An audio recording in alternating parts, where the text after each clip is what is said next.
Hi, my name is Graham Drew, and this is Corey Hayes. He's going to be asking me questions every week about Blvd piping. Let's get into it. Bring it on.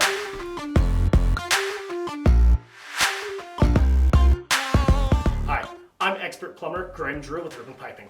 So I just got asked while I'm doing this question and answer segment here on copper piping, what do I replace copper piping with? Well, realistically, you only have two options. You can go back to replace your copper with new copper, which is very expensive and time consuming, or typically we see that you replace your copper with PEX piping.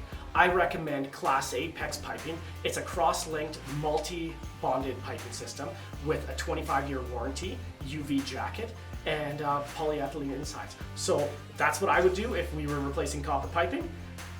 You do what you gotta do. I'm Graham Drew, expert plumber with Urban Piping. Hey Graham, thanks for answering this week's question on Poly B. Stay tuned for next week's question or leave us a comment below and we'll create another video answer.